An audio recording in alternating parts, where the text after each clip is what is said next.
adore in Christ the Lord. Sa ngalan ng Ama, ng Anak at ng Espiritu Santo, Amen. sumainyo ang Panginoon. At sumainyo rin. Mga kapatid, sa araw na ito, ating ginugunita at inaalala ang kapistahan ng isa sa mga tagasulat ng mabuting balita, si San Juan Evangelista.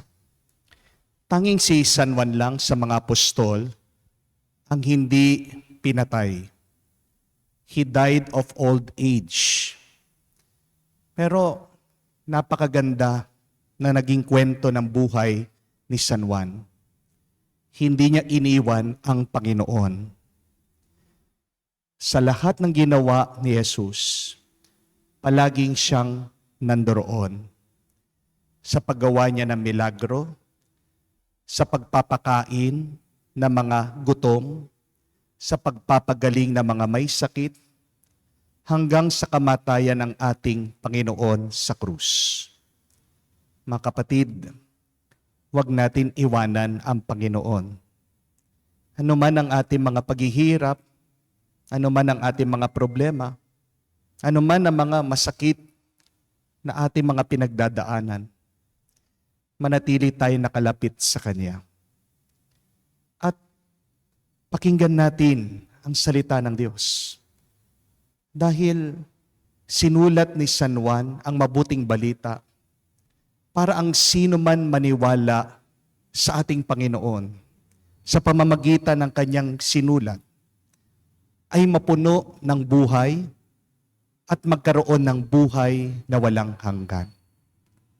Sa mga pagkakataon na kung saan mas pinakinggan pa natin ang ating mga masamang naiisip, sa mga pagkakataon na kung saan mas sinundan natin ang mabigat nating nararamdaman, kaysa sa tayo'y tumahimik magdasal at pakinggan natin ang salita ng Diyos. Mga kapatid, tayo magpakumbaba, aminin natin ang ating pagkakasala, ang ating kahinaan. At naway sa pamamagitan muli ng banal na katawan at dugo ng banal na misa, tayo'y palakasin muli ng Diyos para pagpatuloy natin ang buhay hanggang matamo natin ang buhay na walang hanggang kasama ang ating mahal na Panginoong Hesukristo. Inaamin ko Sa makapangyarihang Diyos at sa inyo mga kapatid, na lubha akong nagkasala sa isip, sa salita, sa gawa, at sa aking pagkukulang. Kaya isinasamo ko sa mahal na Birhen Maria, sa lahat ng mga anghel at mga banal, at sa inyo mga kapatid, na ako'y ipanalangin sa Panginoong ating Diyos. kaawaan tayo na makapangyarihan Diyos, patawarin tayo sa ating mga kasalanan, at nubayan tayo sa buhay na walang hanggan. Amen. Panginoon, kaawaan mo kami. Panginoon, kaawaan mo kami. Kristo, kaawaan mo kami. Kristo, kaawaan mo kami. Panginoon, kaawaan mo kami. Panginoon, kaawaan mo kami.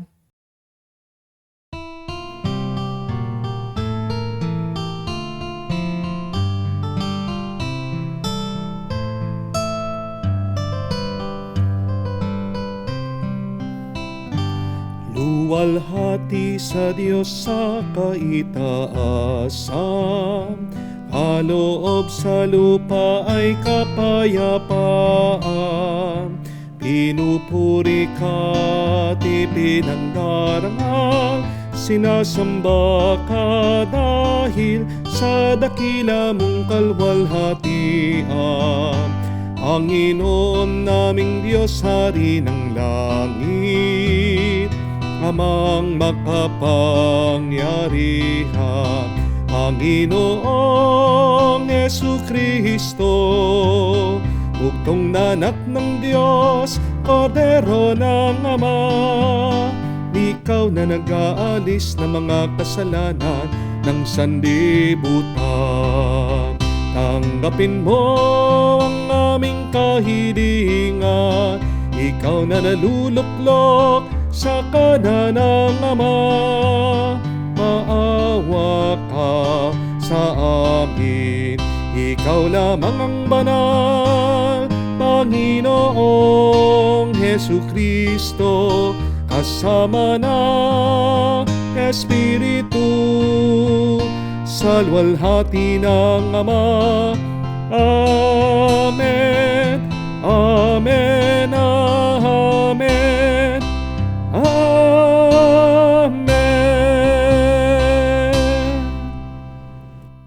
Ama naming makapangyarihan, sa pamamagitan ni Apostol San Juan, ay isiniwalat mo sa amin ang iyong salitang dati ay lihim. Ipagkaloob mo ang kanyang pinapaabot sa aming pandinig, ay makapakinabangan namin ng may pagkaunawa sa kaukulang pag-iisip sa pamamagitan ni Hesukristo, kasama ng Espiritu Santo, magpa sa walang hanggan. Amen.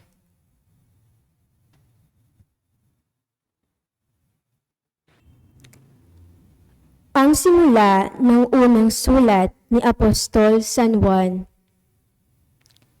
Mga pinakamamahal, sumusulat kami sa inyo tungkol sa Kanya na sa simula pa'y siya na. Ang salita na nagbibigay buhay.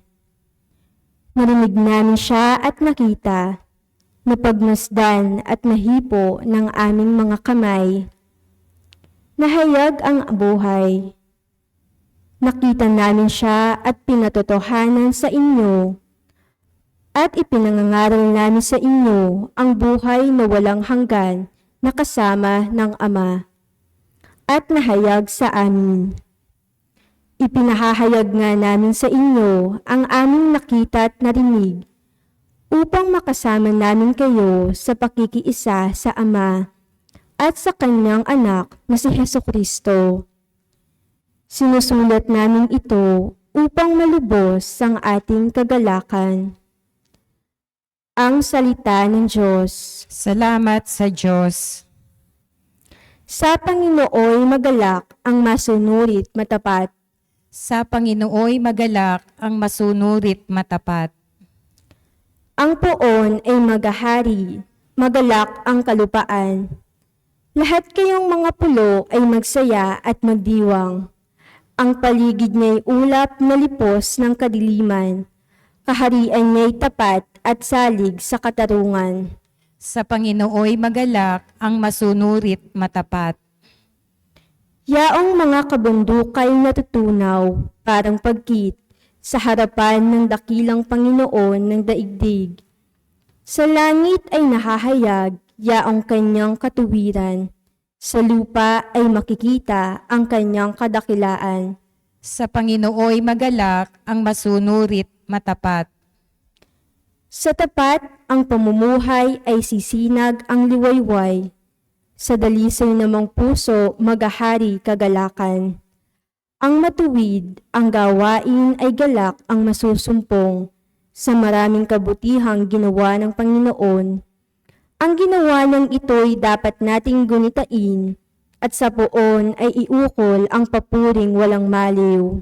Sa Panginooy magalak ang masunurit matapat.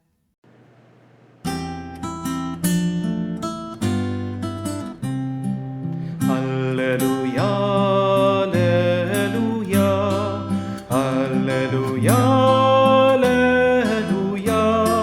alleluia, alleluia,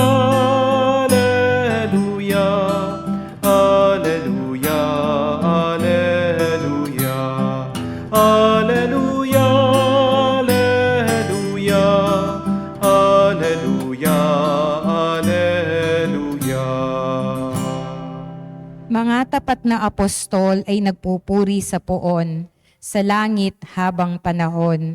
Aleluya, aleluya. Sumainyo ang Panginoon. At sumainyo rin. Ang mabuting balita ng Panginoon ayon kay San Juan.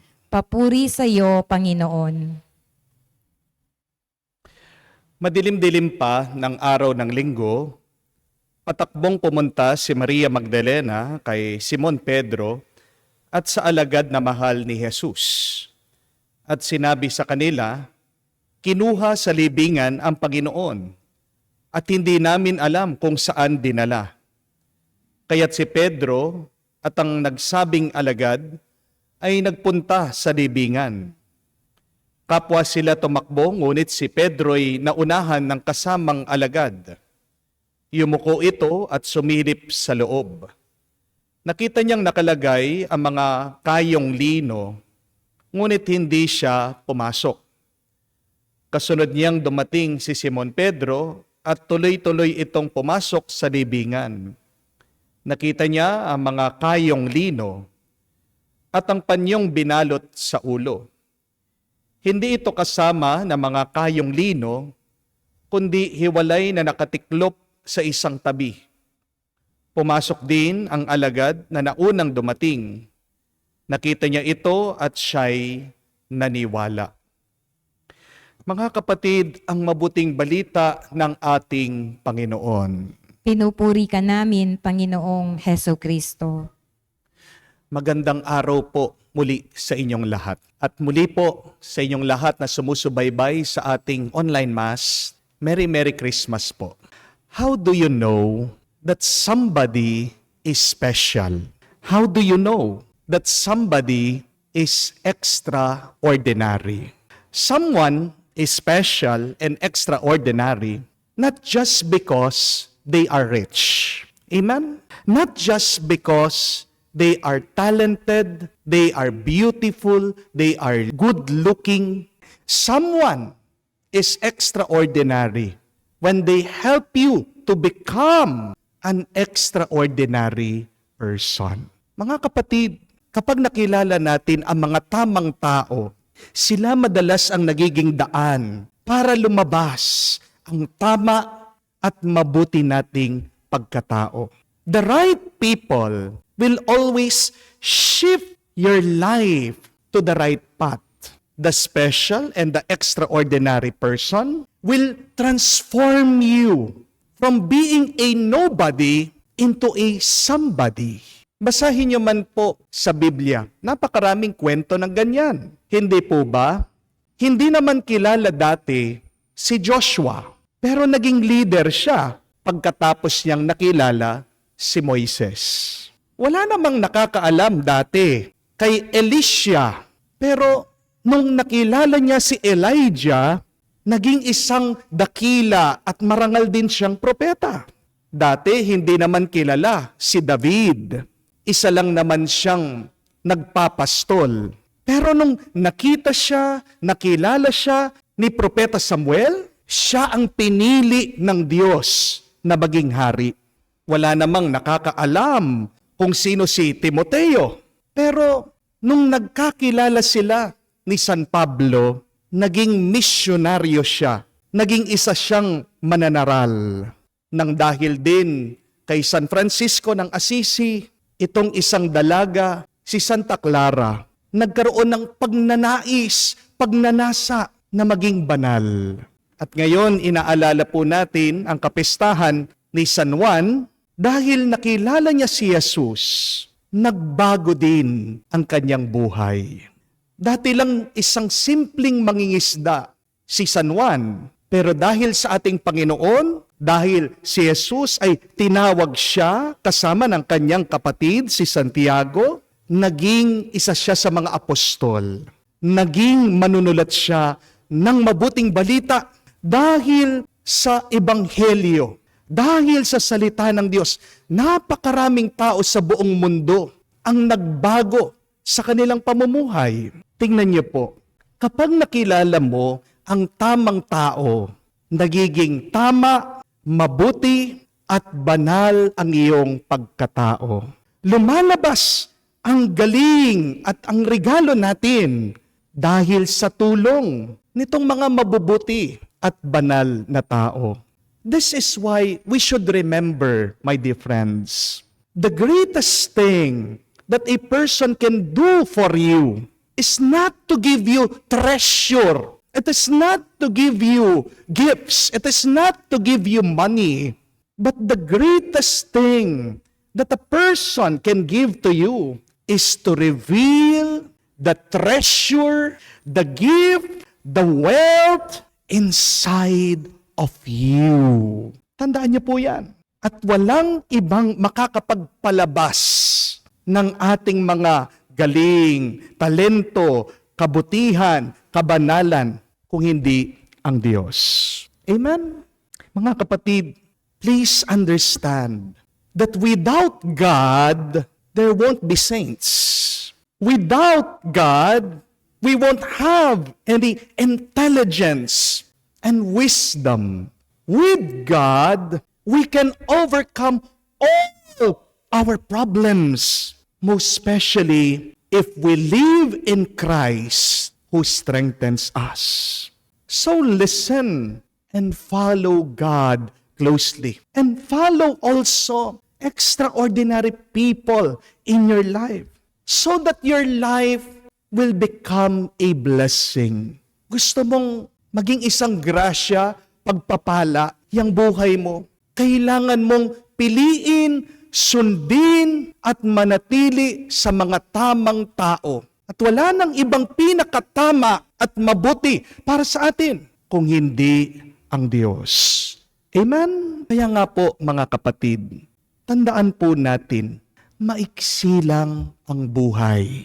Hintuan na nating inuubos ang ating oras, ang ating panahon sa mga taong pinaparamdam nila na para bang tayo'y basura at manatili ka lang doon sa mga tao na tinuturuan ka, ginagabayan ka para ilabas mo ang iyong galing at kabutihan. Please, take a break from people who are making you worse, but continue your relationship with people who brings out the best in you. But for someone to really change and to transform you, remember this, you need to do these two things.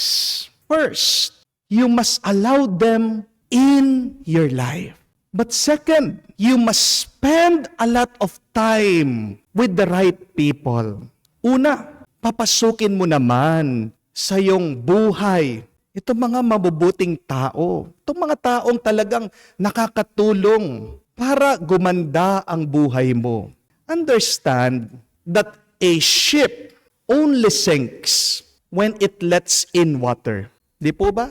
Kung hindi naman butas ang barko, ang bangka, hindi lulubog yan. Bakit lumubog? Dahil dun sa butas, pumasok yung tubig. Understand that a balloon flies because it has let in air inside of it. Tingnan niyo po yun, no? Parehas lang naman na merong pinapasok sa kanila, pero bakit yung isa biglang lumubog, yung isa biglang lumutang? Bakit ba minsan bumabagsak o nabibigo ka sa buhay mo? Baka naman pinapapasok mo yung mga maling tao sa'yo. Pero kung gusto mo talaga na umangat, gusto mo talagang magtagumpay ka, gusto mo talagang maging mas banal ka, kailangan mong papasukin sa isip at sa puso mo yung mga taong nagpapagaan sa iyong loob. Amen? Be like Saint John, who allowed Jesus to enter into his life. Remember Saint John with his brother James. They left everything for Jesus. Nung tinawag sila ng ating Panginoon, iniwan nila yung lambat nila, yung bangka nila, pati yung tatay nila. Bakit? Kasi paniwala nila kahit na iniwan nila ang lahat, basta't nandyan ang ating Panginoong Hesukristo, nasa kanila na ang lahat. They left everything for Jesus because they believe that with Jesus, they can have everything and much more. Okay lang na iwanan mo ang lahat para sa Diyos. Lalong-lalo na yung mga problema mo, inaalala mo, yung kasalanan mo. Di mo naman kailangan dalhin yan, di mo naman kailangan buhatin yan. Ang lahat ng yan, iwan mo sa Diyos. Kasi meron pang ibibigay ang Diyos na mas mabuti para sa iyo. Ang tanong, sino ba ang mga palagi mong pinapasok sa iyong buhay, sa iyong isip at puso? Pero pangalawa, magiging kamukha mo ang mga taong binibigyan mo palagi ng oras at panahon. You become the people that you spend your time with. Isipin niyo po ito, no? Kung ibababad mo yung karne sa toyo at pagkatapos niluto mo ito, ano pong tawag niya doon sa ulam na yon? Di ba adobo?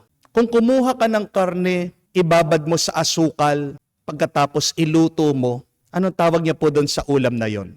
Pwedeng estopado, pwedeng barbecue. Hindi po ba? Kung kumuha ka ng karne, ibabad mo yan sa peanut butter. Iluto mo. Anong tawag niyo sa ulam na yan? Kare-kare.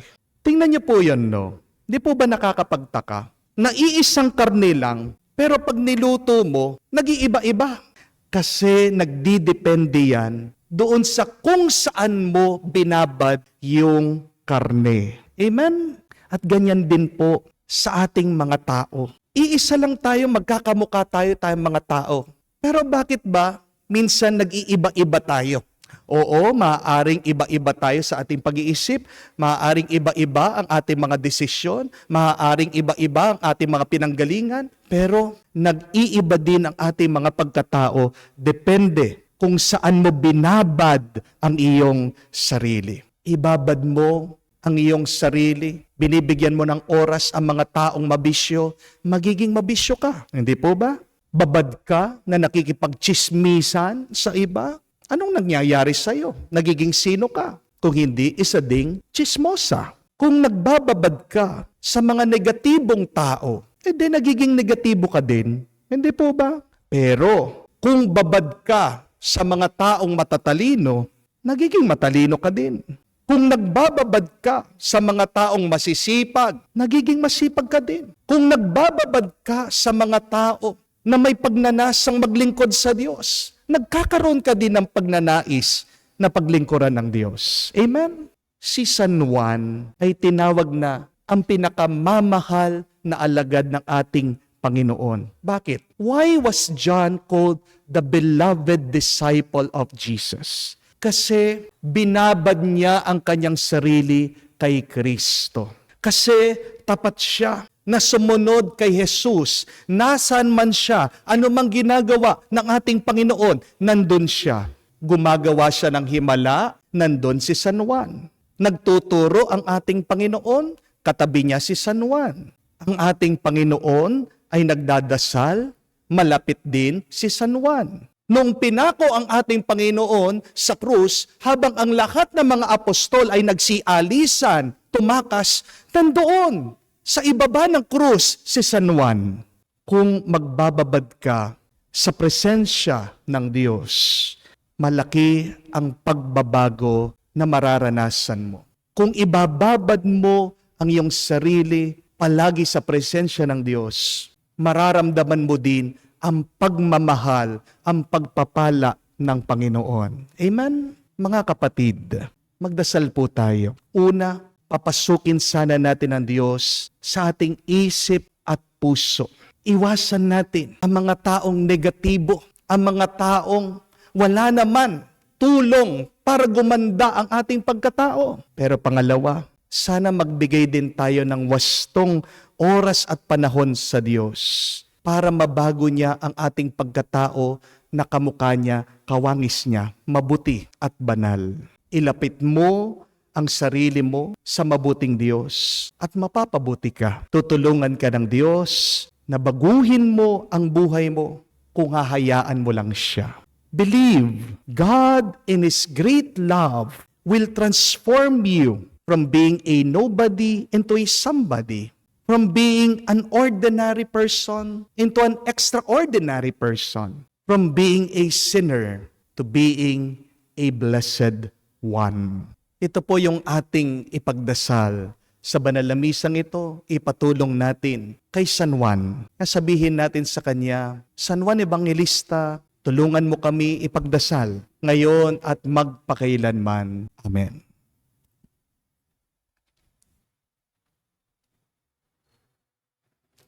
Tinagurian si Juan bilang mahal na alagad sapagkat siya ang tapat at malapit sa puso ni Kristo. Tumatawag tayo sa Diyos na nagkatawang tao ang salitang buhay na hinayag sa kanyang ebanghelyo. Ating sabihin, Panginoon, dinggin mo kami. Panginoon, dinggin mo kami. Ang simbahay naway maging masigasig sa kanyang apostolikong misyon na ipinagkatiwala sa kanya ni Kristo. Manalangin tayo sa Panginoon. Panginoon, dinggin mo kami. Tayo naway magsikap isunod ang ating kalooban. Sa kalooban ni Kristo, manalangin tayo sa Panginoon. Panginoon, dinggin mo kami. Tulad ni Apostol San Juan, tayo naway magkaroon ng malalim na pagkakilala kay Jesus sa pamamagitan ng pag-aaral sa mga katotohanan ng ating pananampalataya. Manalangin tayo sa Panginoon. Panginoon, dinggin mo kami. Sa katahimikan po ng ating puso, sabihin din natin sa Diyos, buksan sa Kanya ang ating mga personal na pangangailangan. Ama ng salitang nagkatawang tao, habang nagdiriwang kami sa pagsilang ng iyong anak, dinggin mo nawa kami sa mga kahilingan, inilalapit namin sa iyo, kaysa ng mahal na alagad na aming huwaran sa buhay Kristiyano. Hinihiling namin ito sa pamamagitan ni Kristo, aming Panginoon. Amen.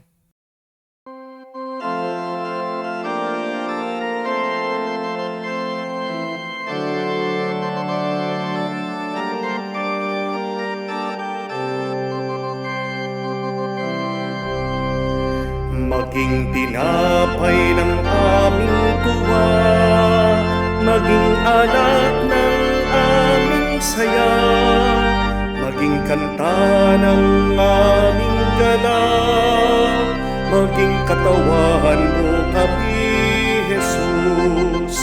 Maging tinapay ng aming tuwa, maging alat ng aming saya, maging kanta ng aming galang, maging katawan mo kami, Jesus. Sa'yo, Panginoon, kami nag-aalay, tinapay ng sakit, hapdi at lungkot, tinapay ng pagod, tinapay ng bigat, gawin mo ng tinapay ng tuwa. Manalangin kayo mga kapatid, para ang ating mga paghahain ay kalugdan ng Diyos sa mga makapangyarihan. Tanggapin nawa ng Panginoon itong paghahain sa iyong mga kamay, sa kapurihan niya at karangalan, sa ating kapakinabangan at sa buong sambayanan niyang banal. Ama naming lumikha, gawin mong banal ang aming mga alay at ipagkaloob mo sa pagdiriwang namin sa huling hapunan. Ang lihim ng iyong salitang walang hanggan ay aming mapagsaluhan bilang iyong pahayag na idinulot kay San Juan. Sa pamamagitan ni Jesucristo kasama ng Espiritu Santo, magpa sa walang hanggan. Amen. Sumainyo ang Panginoon. At sumainyo rin. Itaas sa Diyos ay inyong mga puso at diwa. Itinaas na namin sa Panginoon. Pasalamatan natin ang Panginoong ating Diyos. Marapat na siya ay pasalamatan. Ama naming makapangyarihan, tunay nga marapat ikaw ang aming pasalamatan sa pamamagitan ni Jesucristo na aming Panginoon. Ang anak mong di na naiiba sa amin ay siyang pamawi sa dilim. Kaya ngayon ikaw ang aming nababanaagan. Ang anak mong di na naiiba sa iyo ay siyang isang salita mo. Sa katauhan niya ang iyong sarili aming nakikita. Sa pamamagitan niya ang iyong pag-ibig ay kahali-halina. Kaya kahit ikaw ay lingid sa aming mata. Kaya kaisa namang anghel ay sisiawit ng papuri sa iyo, nang walang humpay sa kalangitan kami nagbubunyi sa iyong kadakilaan.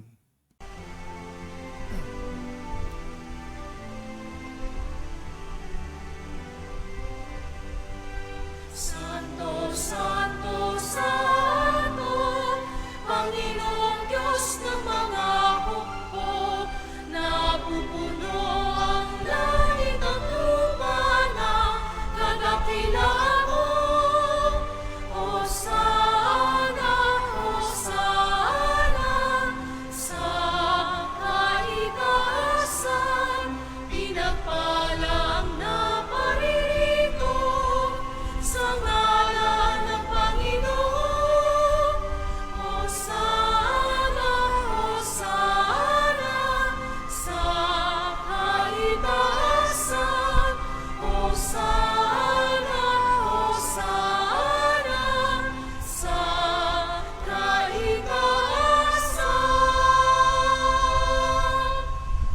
Ama naming banal, ikaw ang bukal ng tanang kabanalan, kaya't sa pamagitan ng iyong Espiritu, gawin mong banal ang mga kaloob na ito, upang para sa amin ay maging katawan at dugo ng aming Panginoong Heso Kristo. Bago niya pinagtiis ang kusang loob na maging handog, hinawakan niyang tinapay, pinasalamatan kanya, pinaghati-hati niya iyon, inabot sa kanya malagad at sinabi, "Tanggapin ninyong lahat ito at kanin. Ito ang aking katawan na ihahandog para sa inyo."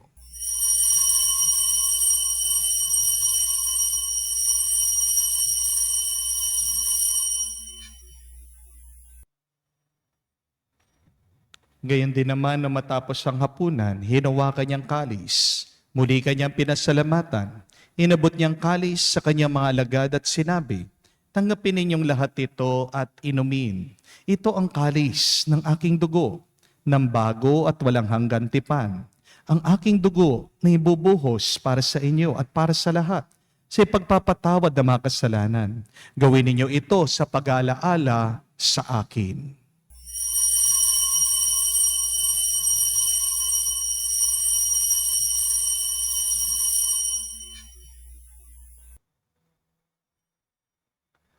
Ang misteryo ng pananampalataya. Aming ipinahayag na namatay ang iyong anak, nabuhay bilang Mesiyas at magbabalik sa wakas para mahayag sa lahat. Ang mga ginagawa namin ngayon ang pag-alaala sa pagkamatay at muling pagkabuhay ng iyong anak. Kaya tinialay namin sa iyo ang tinapay nagbibigay buhay at ang kalis na nagkakaloob ng kaligtasan. Kami nagpapasalamat dahil kami yung minarapat na tumayo sa harap mo para maglingkod sa iyo. Sinasamo namin kami magsalo-salo sa katawan at dugo ni Kristo ay mabuklod sa pagkakaisa sa pamamagitan ng Espiritu Santo. Ama, lingapin mo ang iyong simbahan, laganap sa buong daigdig. Puspusin mo kami sa pag-ibig. Kaisa ni Francesco, aming Papa, Florentino, aming Arsobispo, at ng Tanang Kaparian. Alalahanin mo rin ang aming mga kapatid na nahimlay at may pag-asang sila'y muling mabubuhay. Gayon din naman lahat ng mga pumanaw. Kawan mo't sila't patuloyin sa iyong kaliwanagan. Kawan mo't pagindapatin kaming lahat na makasalo sa iyong buhay na walang wakas. Kaisa na mahal na Birhen Maria, Ina ng Diyos. Kaisa ni San Jose, ang kanyang malwalhating esposo. Kaisa na mga apostol, si San Juan Evangelista, at lahat ng mga banal na namuhay dito sa daigdig na kalugod-lugod sa iyo. May pagdiwang nawa namin ang pagpupuri sa ikararangal mo sa pamamagitan ng iyong anak, aming Panginoong Heso Kristo. Sa pamamagitan ni Kristo, kasama niya at sa Kanya, ang lahat ng parangal at papuri ay sa iyo, Diyos Ama, makapangyarihan, kasama ng Espiritu Santo, magpasawalang hanggan. Amen, amen, amen. Sa nakakagaling na utos sa turo ni Jesus sa Panginoon natin at Diyos, ipahayag natin ng lakas loob.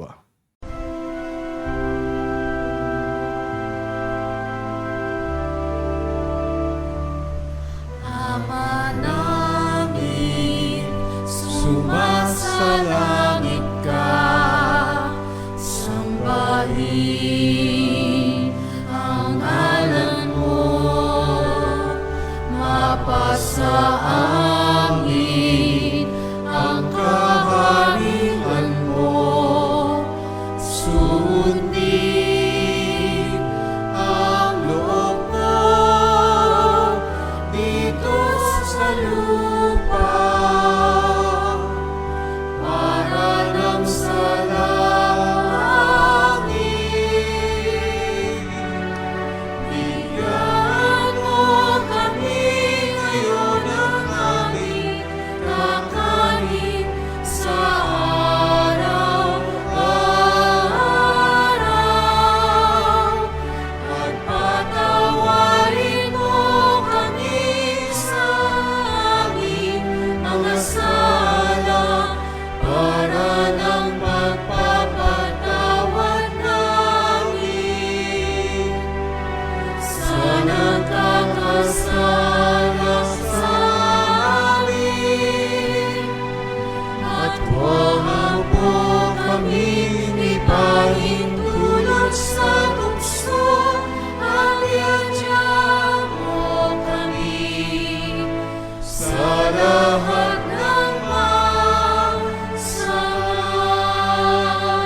Hinihiling namin kami, Adya, sa lahat na masama, pagkalooban ng kapayapaan araw-araw, iligtas sa kasalanan, at ilayo sa lahat ng kapahamakan, samantalang aming pinanabikan ang dakilang araw ng pagpapahayag ng tagapagligtas naming si Hesus Kristo. Sapagkat iyo ang kaharian at ang kapangyarihan at ang kapurihan magpakailanman. Amen. Panginoong Yesu Kristo, sinabi mo sa mga apostol, kapayapaan ang iniiwan ko sa inyo.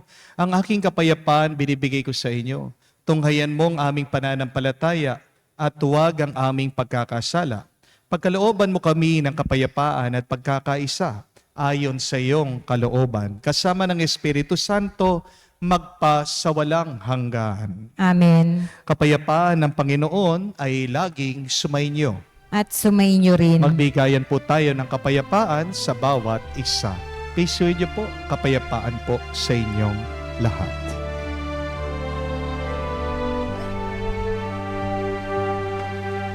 Kordero ng Diyos na nag-aalis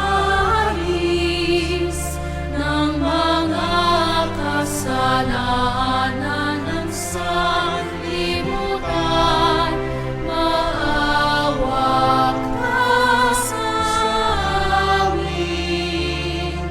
Maawa ka sa amin. Kordero ng Diyos na nag-aalis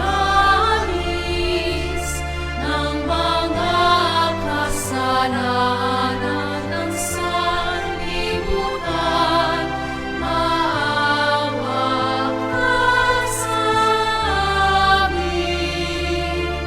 Maawa ka sa amin. Kordero ng Diyos na nag-aalis ng mga kasalanan ng sanlibutan, ipagkaloob mo sa amin ang kapayapaan.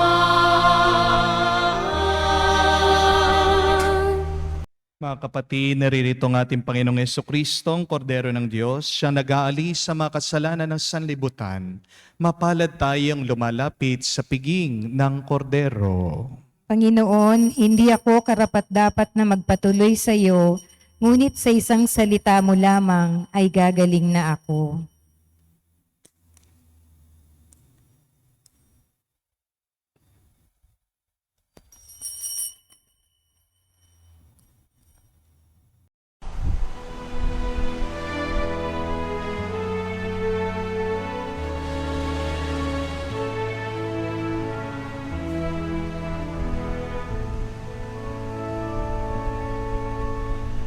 Silent night,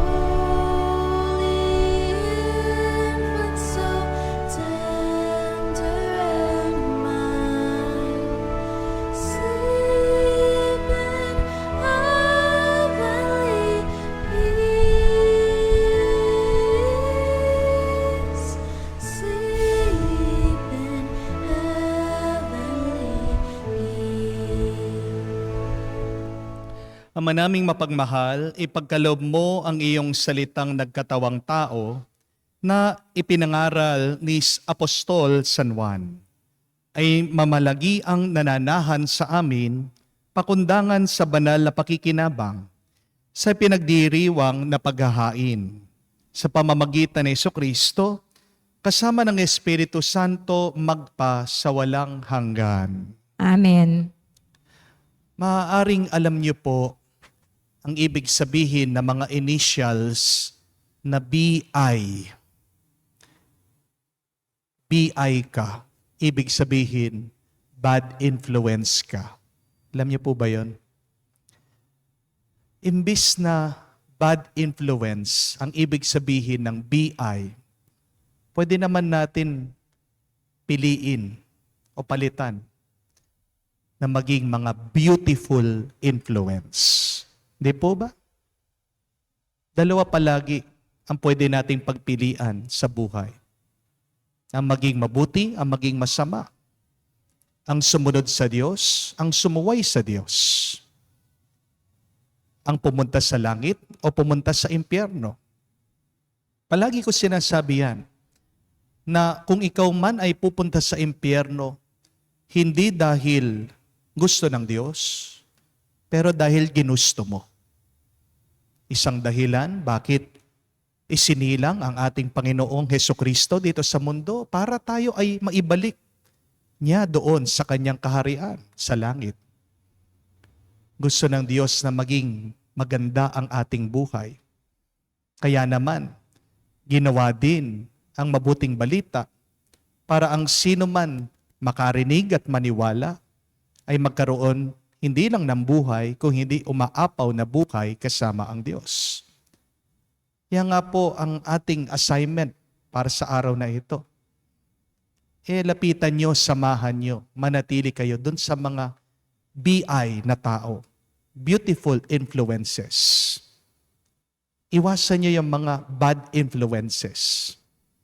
At naway sa pakikisama nyo dyan sa mga tao na may magagandang pag-uugali, pananalita, sa mga taong mabubuti sa kanilang pagkakawang gawa, maging kamukha ka ng mga pinakikisamahan mo.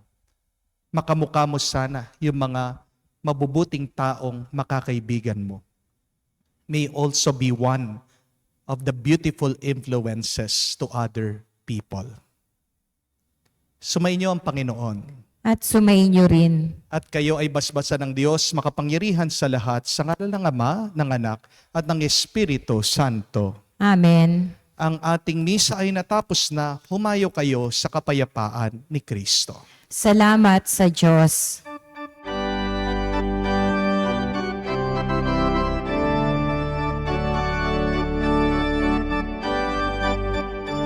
Kayong anak ng Diyos lumundag sa tuwa dahil sinilang na si Jesus.